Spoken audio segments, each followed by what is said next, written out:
Salmo 126.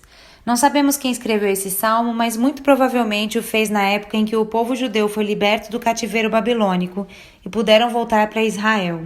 O cativeiro aconteceu porque, quando o povo de Deus se estabeleceu na terra prometida, depois de conquistá-la sob a liderança de Josué, se envolveu com os povos que ali viviam, com seus costumes e ídolos, se afastando de Deus. E isso se estendeu por muitos anos, nos quais Deus os alertou de quais seriam as consequências da idolatria, enviando profetas, juízes, levantando reis tementes a ele. Mas o povo desprezou tudo isso e permaneceu na idolatria com o coração endurecido. Foram então castigados por isso. Primeiro os assírios invadiram o reino do norte, a capital de Samaria, e os levou cativos. Depois o reino do sul, que a capital era Judá, e foi invadido pelo Império Babilônico. Então foram levados cativos para a Babilônia. Muitos judeus morreram, eles perderam tudo, o templo foi destruído e os muros de Jerusalém foram derrubados. O cativeiro durou cerca de 70 anos. Então Deus moveu o coração de Ciro, que libertou o povo, e os liberou para que retornassem a Israel e pudessem reconstruir Jerusalém e o templo. Então o salmista expressa aqui a grande alegria que encheu o coração deles quando o Senhor os restaurou do cativeiro.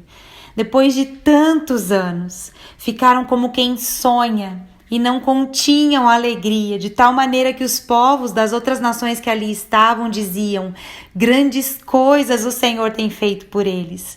O testemunho da glória de Deus estava por toda parte e Deus estava por trás de cada milagre. Ao voltar para Israel, enfrentaram grandes dificuldades, ameaças para que a reconstrução não acontecesse, calúnias, oposição e o desânimo de muitos do povo. Diante disso, o salmista olha para trás e celebra a grande restauração que Deus fizera no meio deles, o modo como os havia libertado, mudado a sorte deles, e se lembra da grande alegria que sentiram. Diante do difícil presente, ele se regozija pela restauração passada, pelo que Deus tinha feito e pela restauração futura que ele contemplava com os olhos da fé, Deus faria. Lembre-se do que Deus já fez, se enchendo de esperança pelo que ele ainda fará. Olhando o momento difícil, o salmista louva a Deus pelo que já foi. E a tristeza se transforma em oração. Restaura a nossa sorte, Senhor. Precisamos vencer mais uma vez. Como os riachos secos transbordam por causa das chuvas sobre os montes, como as torrentes vêm impetuosas de repente e enchem de água a terra seca, restaura-nos, ó Deus. O salmista diz: os que semeiam mesmo sobre a terra seca, com esforço e lágrimas, na dependência do Deus de milagres, eu creio, voltarão celebrando a grande colheita que desfrutarão como resultado das chuvas que o Senhor enviará. E nós? Devemos olhar para trás e nos lembrar que o Senhor nos libertou em Cristo do cativeiro do pecado, muito pior do que o cativeiro babilônico. Ele nos livrou do cativeiro de Satanás quando nos arrancou das trevas e nos colocou no reino do Filho do seu amor. Ele perdoou pelo sangue de Jesus nossa dívida espiritual que havia prendido nossa alma à condenação, o que foi incomparavelmente maior do que Ciro ter perdoado a dívida da nação de Israel. E nos tornou parte do seu povo, aleluia! Isso é motivo de ficarmos como quem sonha, de nos enchermos da alegria da salvação e darmos testemunho dela. Na sua infinita misericórdia e amor, Deus enviou Jesus para nos restaurar, libertar e salvar.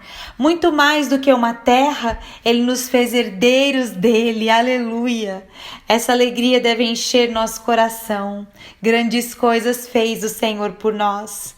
O Senhor nos libertou do pecado, mas ainda precisamos lutar contra ele. Quebrou o poder de Satanás, mas ele ainda ronda ao redor, buscando a quem possa tragar. Nos livrou da condenação eterna, mas ainda sofremos aqui o luto, a morte, a perda. Nos fez cidadãos do céu, mas ainda vivemos nesse mundo que jaz no maligno. Por isso estamos felizes pela restauração espiritual que vivemos, mas ansiamos pelo que é inteiro, eterno, pela volta do nosso amado Jesus. Olhamos para a restauração completa que o Senhor nos fará viver na eternidade, onde já não haverá mais morte, maldade, injustiça e dores, e nos alegramos nele. Então, aqui no presente, continuemos semeando, ainda que com lágrimas, porque o Senhor cumprirá o que prometeu.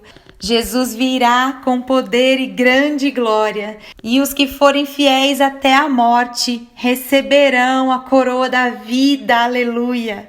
Encha-se hoje da alegria da salvação. Se entregue a Jesus Cristo se ainda não o fez. Vai valer a pena para todo o sempre.